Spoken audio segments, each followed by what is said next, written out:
que les supporters parisiens s'en aillent.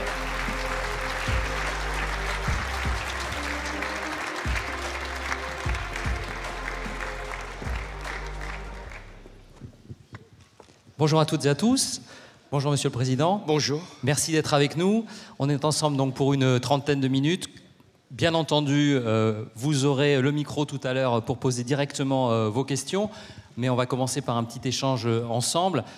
Vous avez eu affaire évidemment avec des grands événements sportifs. Il y a eu sous votre mandat l'organisation de l'Euro de foot et aussi toute la campagne pour obtenir les Jeux Olympiques 2024 à Paris. J'ai envie, pour commencer, presque d'inverser la question. C'est-à-dire, on dit le sport au service de la diplomatie. Mais est-ce qu'aujourd'hui, le plus souvent, finalement, ce n'est pas la diplomatie qui se met au service du sport ? Et je pense en particulier à ces campagnes pour obtenir ces grands événements, et donc notamment celui-ci que vous avez eu à connaître, la campagne pour obtenir les Jeux à Paris. Bonjour à tous. Le sport est un enjeu majeur pour un pays pour essayer d'influencer le monde et d'accueillir autant qu'il est possible de grandes compétitions. Si bien que la diplomatie se met au service du sport parce que le sport est au service dans certaines circonstances du pays ou d'une conception que nous avons de ce qu'est la valeur sportive. Alors, pour rentrer dans le détail, c'est vrai que lorsque je suis devenu président de la République en 2012, il y avait les Jeux Olympiques qui se tenaient à Londres, et toute la question qui était posée, c'était est-ce que la France, en l'occurrence Paris, dépose encore une candidature pour les Jeux Olympiques de 2024 ou, après tant d'échecs, nous considérons qu'il vaut mieux éviter un nouveau camouflet. Il y avait un gros traumatisme quand même à l'époque, après donc, les Jeux de Paris qui avaient eu finalement lieu à Londres. Donc personne n'osait vraiment parler du sujet. Donc j'ai réuni à Londres les dirigeants du mouvement sportif français et je leur ai dit, alors qu'est-ce que vous voulez exactement? Est-ce que vous voulez que l'appareil diplomatique français se mette en mouvement pour porter une candidature, ou est-ce que vous considérez que c'en est fini des espérances d'avoir un jour les Jeux Olympiques à Paris? Il y avait aussi la mairie de Paris qui était la première concernée et qui ne savait pas exactement si, après ce que Bertrand Delanoë avait tenté, il était possible d'avoir de nouveau une candidature qui puisse franchir un certain nombre d'obstacles. Finalement, personne ne prenant l'initiative, j'ai dit, écoutez, nous, si vous en décidez, nous ferons autant que possible les démarches pour convaincre les États, les personnalités que vous nous indiquerez pour obtenir les Jeux Olympiques à Paris. J'ai participé quelques mois plus tard à une émission de télévision, le mouvement sportif ayant donné un avis favorable, et j'ai dit, voilà, l'État est prêt à aller autant que possible vers la candidature de Paris. La mairie de Paris a dit, mais c'est notre affaire, ce n'est pas simplement un sujet d'État. Si la mairie de Paris ne veut pas déposer de candidature, vous n'allez pas nous obliger à déposer une candidature. Puis bien sûr que quand la mairie de Paris a vu que le mouvement se dessinait et que c'était tout l'avantage de Paris, Anne Hidalgo s'est investie complètement dans cette initiative. Alors après, comment on fait? On avait des expériences assez malheureuses, donc on savait exactement ce qu'il ne fallait pas faire. Il faut ne pas en faire trop, mais il faut en faire quand même. Tony Blair avait réussi dans la nuit d'avant la décision pour les Jeux Olympiques de Londres. C'était à Singapour, je crois, c'est ça. Oui, je me demande s'il n'avait pas tapé aux portes des délégations, seul ou pas, mais enfin, il avait tout tenté pour décrocher les 3 ou 4 voix qui ont été décisives. On ne voulait pas rentrer dans ce processus, donc on a plutôt engagé une démarche de longue haleine avec, grâce au mouvement olympique, des personnalités qu'on savait être déterminantes pour l'attribution des Jeux. Et puis progressivement, ça s'est décanté, et c'était quand même une très belle nouvelle. Alors, comme souvent, ça ne vaut pas que pour les Jeux Olympiques. Ce qu'on a fait, la décision finale est venue après mon départ de l'Élysée. Juste après. Juste après, mais comme beaucoup d'autres choses. Donc, Mais concrètement, ça veut dire, par exemple, on dit aux diplomates français en poste à l'étranger, bah, il faut que vous occupiez de ça, que vous démarchiez les autorités du pays en question. Comment ça se passe? D'abord, c'est un système de grands électeurs, donc on connaît les électeurs. Donc on avait la liste de ces électeurs qui changeait d'ailleurs au fur et à mesure des désignations. Et on demandait aux corps diplomatiques, aux ambassadeurs, de démarcher ces personnalités. Et puis quelquefois, il fallait même que j'ai les rencontres ou que la maire de Paris les rencontre, ce que nous avons fait, et que nous donnions des gages. Et parmi ces gages, il y avait la qualité des équipements, l'ampleur de ce que nous pouvions mobiliser comme financement, le soutien, bien sûr, que nous apportions à Paris. Et puis arrivent les attentats. Et donc, on est en 2015, et des pays commencent à penser qu'aller à Paris est un risque. Et Los Angeles, qui était une des villes candidates, peut-être pas elle-même par ses dirigeants, mais en tout cas par les lobbies qui portaient la candidature de Los Angeles, font filtrer que Paris n'est plus une ville sûre et qu'il y aurait péril, même si c'est en 2024, à organiser les Jeux Olympiques. Alors à ce moment-là, j'avais organisé à Paris la COP21, la conférence pour le sur le climat, en décembre 2015. Et j'ai dit, mais si nous avons été capables d'organiser une conférence sur le climat qui a fait venir tous les chefs d'État et de gouvernement du monde entier, vous imaginez qu'on sera capable de réussir les Jeux Olympiques en 2024. Et après, il y a eu l'Euro. C'était en 2016, et on était après la vague d'attentats. Et je savais que s'il y avait eu le moindre incident ou attentat, attaque à ce moment-là, c'eût été pour Paris sans doute une difficulté majeure. Et l'Euro s'est déroulé sans accroc, même si vous savez que quelques jours après, il y a eu l'attentat de Nice. Donc voilà, il fallait donner ce dernier élément de sécurité. Ça pouvait paraître totalement déplacé, puisque les Jeux Olympiques ont lieu en 2024. Qui peut savoir quelle sera la conjoncture politique de 2024 ? À ce moment-là, moi, j'avais aucune illusion sur Poutine, mais quand même, qui pouvait imaginer qu'en 2022, il y aurait la guerre aux portes de l'Europe? Donc voilà, de toute façon, c'est d'une certaine façon un risque lorsqu'on choisit une ville candidate, mais j'avais aucune raison de laisser penser que Paris pouvait être une ville qui aurait présenté le moindre danger pour l'organisation. La diplomatie au service du sport, François Hollande, c'est parfois l'implication personnelle aussi du chef de l'État. Je crois qu'il y a cette anecdote, notamment lorsque vous étiez intervenu auprès du président azerbaïdjanais Aliyev, pour le pousser à convaincre un magnat azerbaïdjanais de débloquer les sommes promises au sang et or du Racing Club de Lens. C'est exact? Alors là, on n'est pas du tout dans la préparation des Jeux Olympiques. Non, mais c'est une application diplomatique, de fait. Le président du Racing Club de Lens m'avait demandé, donc Gervais Martel, pour ne pas le nommer, m'avait demandé de faire une démarche parce que son actionnaire azerbaïdjanais était défaillant. Donc ne payait pas ce qu'il devait au Club de Lens et qui risquait de disparaître. Alors qu'aujourd'hui, vous avez vu, le Club de Lens va peut-être gagner le championnat de France. Enfin, on verra. Christophe Galtier n'est pas d'accord. Hein. Non, il n'est pas d'accord parce qu'il était à Lille, c'est tout. Mais donc, à ce moment-là, le club était dans très grande difficulté et je suis effectivement intervenu. J'avais emmené Gervais Martel dans l'avion présidentiel et j'ai présenté Gervais Martel. Je ne suis pas allé beaucoup plus loin dans le rapport. Donc j'ai dit au président azerbaïdjanais qu'il y avait un problème avec un oligarque de son pays et qu'ici il y avait le président du Club de Lens et que ce serait tout à fait fâcheux que le Club de Lens se retrouve en faillite. Donc ça fait partie de la diplomatie. Mais ça aurait pu être sur une autre affaire, une affaire industrielle ou une affaire économique. Je n'ai pas traité de ce point de vue-là le sport différemment de ce qui aurait été un intérêt majeur pour la France. En quoi, dans l'autre sens, pour revenir au point de départ, le sport peut-il être au service de la diplomatie? On se souvient que, par exemple, dans les années 70, on appelait ça la diplomatie du ping-pong, ça avait permis une sorte de rétablissement des liens entre les États-Unis et la Chine. Est-ce que vous avez des exemples de ce type-là à l'esprit?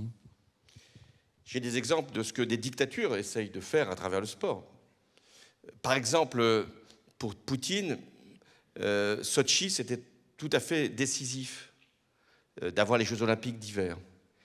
Il s'est trouvé que les Jeux olympiques d'hiver ont eu lieu en février 2014, au moment même où éclatait la révolte de Maïdan en Ukraine. Et Poutine, pendant les Jeux olympiques, ne pouvait pas intervenir, ni politiquement, ni militairement.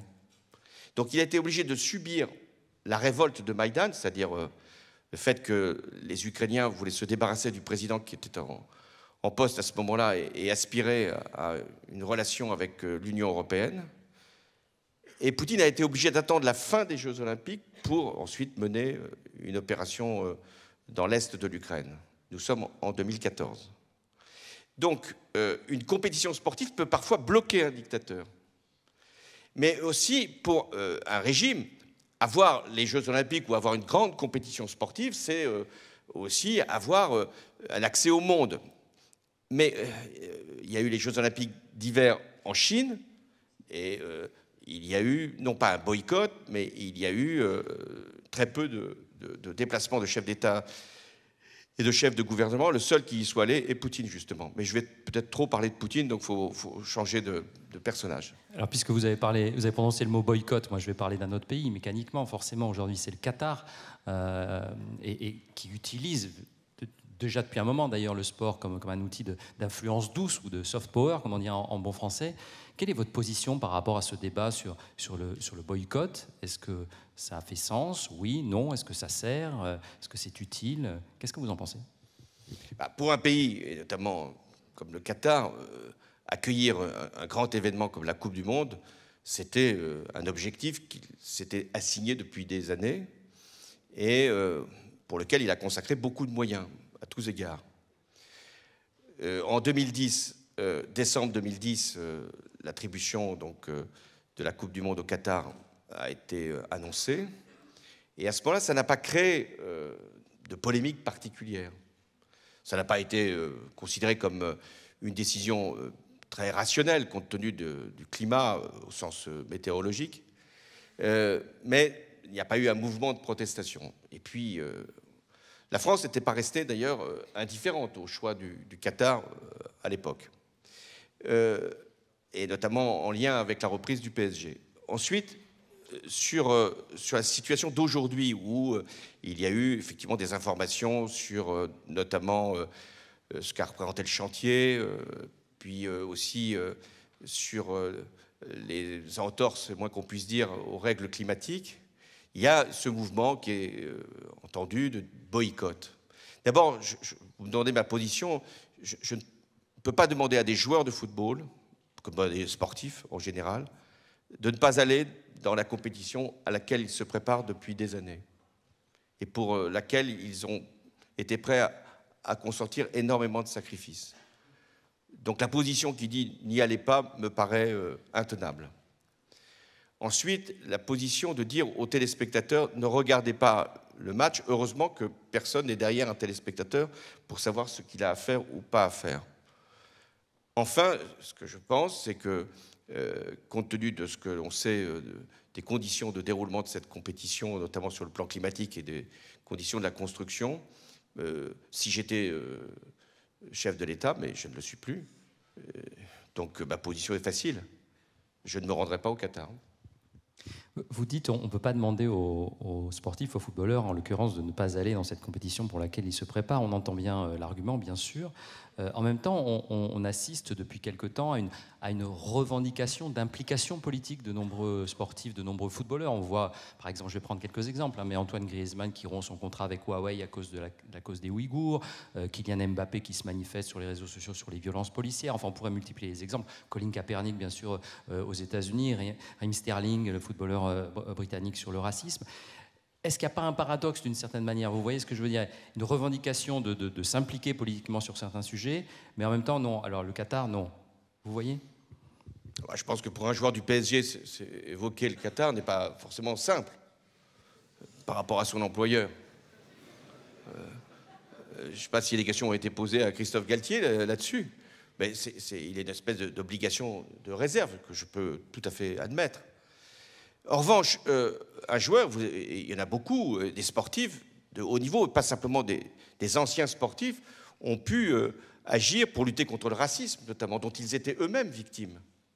Ont pu, sur certaines causes, s'engager, notamment sur la question climatique ou sur des mépris aux droits de l'homme. Peut-être certains s'exprimeront quand ils seront à la Coupe du Monde. C'est pas sûr, parce que c'est pas le lieu non plus où il est commode de donner son point de vue, alors qu'on attend du joueur qu'il remplisse d'abord sa mission, qui est de gagner la compétition. Mais je pense que les dirigeants des clubs et les agents qui font quelquefois pression sur les joueurs pour qu'ils se taisent ne comprennent pas combien c'est important, compte tenu de l'influence qu'ont ces joueurs. Quand Mbappé prend une position sur un sujet, ça va considérablement mobiliser un certain nombre de jeunes pour aller dans la même direction.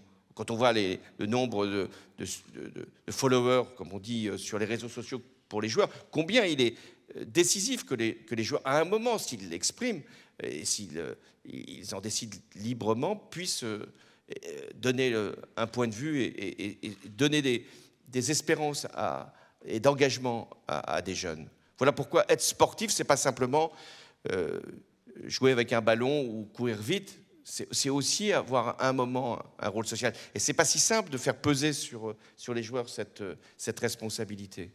Donc je pense qu'il faut les laisser libres même de signifier leur engagement et aucune manière ni de les entraver ni de les inciter. Alors il nous reste une grosse dizaine de minutes et je ne veux pas accaparer la parole et les questions. Donc si vous en avez dans la salle, n'hésitez pas à lever la main. On ne voit pas très bien. Ah, ici au premier rang, je vois en tout cas, et également à gauche et au milieu. Donc allons-y. Bonjour. Allez-y. Bonjour Monsieur le Président, je crois que c'est ça qu'on dit. J'avais une question, c'est un peu une redite. Je voulais savoir comment vous aviez appréhendé la Coupe du Monde 2018 en Russie, en sachant qu'on fait souvent le parallèle avec la Coupe du Monde 2022 au Qatar. Pourquoi on boycotterait le Qatar si on ne l'a pas fait pour la Russie? Et j'avais une deuxième question, avec toute la recrudescence de conflits qu'on voit un peu dans le monde en ce moment. On a toujours un peu une frontière bien ou mal qui est un peu fine, typiquement les conflits en Azerbaïdjan et choses comme ça. À quel moment on décide qu'un pays est banni d'une compétition plus que d'une autre? Quelle solution vous voyez un peu pour mettre fin à tout ça? Voilà, merci beaucoup. Merci à vous. D'abord, dans l'histoire des grandes compétitions, il y a eu des boycotts. Ou plus exactement, il y a des pays qui ont refusé d'envoyer des délégations aux Jeux Olympiques Los Angeles, par Moscou, exemple, 80, et Moscou. Dans la période de guerre froide, ça s'est produit. C'était assez frustrant d'ailleurs, parce que souvent c'était de très bons compétiteurs qui ont été ainsi empêchés d'aller chercher les médailles auxquelles ils pouvaient prétendre. Puis on avait le souvenir des Jeux Olympiques de Berlin, au moment de la période hitlérienne, où il s'était posé la question du boycott. Et certains disaient il faut y aller pour justement défendre nos valeurs et nos libertés face à un pouvoir totalitaire. Et d'autres qui disaient mais non, si on y va, on va être soumis à la propagande de ce pays-là. Et néanmoins, quand les athlètes noirs avaient gagné, ça avait eu un impact considérable sur l'ambiance de l'époque, qui n'a pas empêché la guerre. Est-ce qu'aujourd'hui, 2018, vous évoquiez, Poutine n'était pas, enfin la Russie n'était pas dans la situation d'aujourd'hui, d'un pays qui avait provoqué la guerre, même s'il y avait eu précédemment, 4 ans plus tôt, une première intervention en Ukraine. Là, il y avait le souci de faire de cette compétition plutôt, pour certains, une manière de recoudre des fils. Là aussi, est-ce qu'il fallait y aller, pas y aller? Il se trouve que la France était en finale. C'est sans doute difficile pour le président Macron de ne pas y aller. Mais Poutine avait bien sûr utilisé ce rendez-vous à des fins de propagande. Là, le Qatar n'est pas dans une position de pays agresseur. Ah, il y a un souci avec le le Qatar micro. a remis les lumières, en tout cas. Toc, toc. Pas mieux avec le mien, donc allez-y. Vous m'entendez là? Oui, c'est bon. Alors, c'est donc là, il n'est pas dans une situation de pays agresseur qu'il faudrait donc condamner sur le plan international. Donc c'est pour ça qu'il n'y aura pas de boycott et je pense que politiquement, d'ailleurs, il ne serait pas à ce moment-là justifié au moment où nous parlons. Alors, une autre question, il y en avait une devant là, une ici également, et là-bas ensuite. J'en vois deux là-bas. Oui. Monsieur le Président, merci pour votre éclairage. Je voudrais parler de quelqu'un sans lequel on ne serait absolument pas aujourd'hui ici, c'est Pierre de Coubertin. Je voulais savoir si, à titre personnel, vous seriez favorable à sa panthéonisation, et puis savoir si, au niveau diplomatique, on peut faire quelque chose pour le respect de la langue française comme langue olympique. Merci. Alors, vous l'avez rappelé, la langue française est la langue olympique. Mais quand vous m'entendez toujours? Oui, oui. Oui, non. Moyen. Non, là, vous m'entendez? Est-ce qu'il y a quelqu'un dans la salle qui ne m'entend pas? Voilà. Donc, défendre le français, quand elle est en plus, cette langue-là, la langue officielle, est un impératif. Et j'ai toujours été heurté par le fait que beaucoup de Français ne parlaient pas français dans les grandes organisations internationales, alors même que c'est une langue officielle. Donc cette défense-là peut paraître, à bien des égards, superflue. Non, elle est très importante. Et d'ailleurs, quand vous entendez les speakers, comme on dit, je parle déjà mal français, les commentateurs dans les stades, ils sont obligés d'annoncer les compétitions en français. Et ils ne la respectent pas toujours. Donc il faut défendre, et c'est aussi un des enjeux de l'accueil de Paris pour les Jeux Olympiques, c'est une défense de la langue française, c'est une défense de la francophonie, pas de la France, de la langue française, de la langue qui est parlée par 400 ou 500 millions de locuteurs. Coubertin on avait fait aussi un élément majeur pour les Jeux Olympiques. Et la mémoire de Coubertin est tout à fait utile et a été un argument pour obtenir les Jeux à Paris, parce que c'était le centenaire. Alors après, est-ce qu'il faut mettre Coubertin au Panthéon? Je vous dirai ça quand je serai en situation d'en décider. Là-bas, d'autres questions? Je ne sais pas qui a un micro. Alors, je vois pas où c'est. Ah voilà, pardon monsieur, excusez-moi. Je vais essayer de parler un peu fort. Merci de votre Alors il faut ouvrir le micro peut-être. Pardon? Allez-y. Le micro ne fonctionne pas. Alors allez-y bien fort. On va faire la voix. Merci de la présentation, enfin merci de votre talk plutôt. Et j'ai une question concernant le bannissement progressif des athlètes russes qu'on voit malheureusement dû à la situation en Ukraine. Est-ce que, quel est votre avis là-dessus? Est-ce que on n'aurait pas un son de cloche différent à tenir, nous, en tant que pays organisateur des prochains Jeux Olympiques? Merci. Sur le bannissement, donc pour ceux qui n'auraient pas entendu, des oui, athlètes sur le russes. fait que des athlètes russes puissent être éventuellement empêchés de venir dans une grande compétition. Il y a un système d'invitation à la carte pour un certain nombre d'athlètes ou de sportifs qui est toujours possible. C'est-à-dire considérer qu'ils viennent en tant que tels, en tant que sportifs, avec une carte olympique. Mais aurait-il néanmoins, de la part de leur pays, l'autorisation de sortie? Je ne suis pas sûr. Mais ça peut être une des solutions. C'est très injuste d'empêcher les sportifs de venir.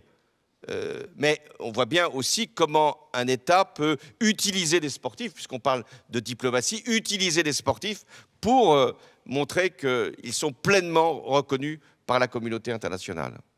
De ce point de vue-là, le sport est un enjeu politique. C'est ça qu'il faut bien comprendre. Les sportifs ne sont pas eux-mêmes des acteurs politiques, mais le sport en tant que tel est un enjeu politique et doit être porté par des valeurs démocratiques. Même si beaucoup de pays ne sont pas démocratiques, il faut que le sport contribue à défendre des libertés. Et je pense notamment aux libertés des femmes, car beaucoup de pays empêchent des femmes de concourir et empêchent des femmes de pouvoir disposer librement de leur corps. Donc le sport est aussi un moyen, et les grandes compétitions, et je pense que Paris peut aussi être utile pour ça, pour défendre les droits fondamentaux et notamment les droits des femmes. Alors, encore 2-3 questions peut-être.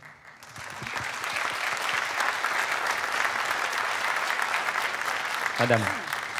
Alors, non, on ne m'entend pas. Hein. Si, on si, m'entend. très bonjour. bien. Très bien, vous. Très bien. Bonjour, Monsieur le Président. Bonjour à vous. Alors, nous, on représente le 19e arrondissement, le 20e et le 18e. On est issus des quartiers populaires. On est au centre du parc Éole, où vous avez pu entendre ces derniers temps, il y avait eu un grand problème de toxicomanie. On s'est battu avec les habitants du quartier, les jeunes, les seniors, les commerçants du quartier pour pouvoir faire bouger la préfecture, la mairie de Paris qui, vous le savez, se jetait la balle chacun à leur tour. Nous, aujourd'hui, en fait, on s'est mobilisés. On a eu beaucoup d'accompagnateurs tels que Lidl. On a eu des sportifs issus de nos quartiers comme Souleymane Sissoko qui se sont mobilisés pour nous accompagner à faire en sorte que la toxicomanie, ce fléau, ne revient plus dans nos quartiers. Aujourd'hui, nous, on accompagne des jeunes vers le sport, l'accompagnement sportif, que ce soit aujourd'hui, nous, il y a eu le foot, on veut qu'il soit ouvert à plusieurs sports, comme des sports où ils n'ont pas eu accès, le tir à l'arc, le handball, plein de choses. Maintenant, nous, ce qu'on aimerait savoir, c'est que, est-ce qu'après les Jeux Olympiques, quand tout ça, ce sera fini, parce qu'il y a beaucoup d'essors, tout le monde se mobilise, Paris, c'est super. Nous, on est les premiers acteurs à faire en sorte de pouvoir recevoir les étrangers qui vont venir. On sera en première ligne pour pouvoir les recevoir. Est-ce que derrière, par la suite, on ne nous abandonnera pas, nous, avec ce retour de la toxicomanie au sein de nos quartiers? Et on fait notre travail sur le terrain, avec des accompagnateurs. On a été parfois aidés, mais souvent délaissés par nos politiques. Heureusement qu'on a de la chance, justement, vous parlez de sportifs qui se positionnent. Je fais un clin d'œil encore une fois à Souleymane Sissoko, il y a Moussa Diaby, plein de... Daniel Narcisse, Rai, la Fondation Gold et Letra, ils nous ont aidés à rénover des terrains sur les jardins. Donc voilà, ce serait pour pouvoir continuer à développer ces nouveaux On a bien sports. compris, je pense, le propos. Il est majeur, en fait, parce qu'on l'a souvent sur des suites de grandes compétitions. Ça a été le cas à Londres aussi, d'ailleurs. Qu'est-ce qu'il advient après? Est-ce que le soufflet ne risque pas de retomber? Et puis, hop, on ferme la porte et on ne regarde pas ce qui se passe, notamment dans les endroits, dans les quartiers où se déroulent les Jeux. Pourquoi nous nous sommes collectivement battus pour avoir les Jeux Olympiques à Paris? Ce n'était pas simplement pour en faire un grand événement avec des retombées économiques ou des fréquentations touristiques élevées. Ce n'est pas simplement pour avoir des équipements sportifs, même si ça a pu y contribuer.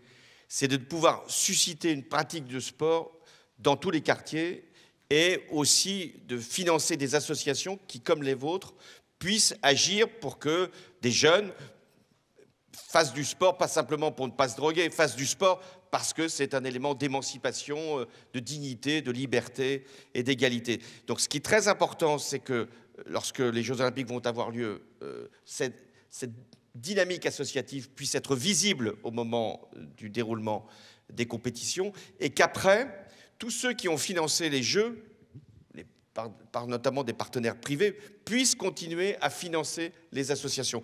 Parce que tous les Jeux Olympiques ont montré cette loi générale, c'est qu'il y a beaucoup d'engouement pour des disciplines que personne ne connaissait, qui ensuite ne peuvent pas être traduites, faute d'encadrants, faute de bénévoles, faute d'associations, faute de fédérations suffisamment puissantes.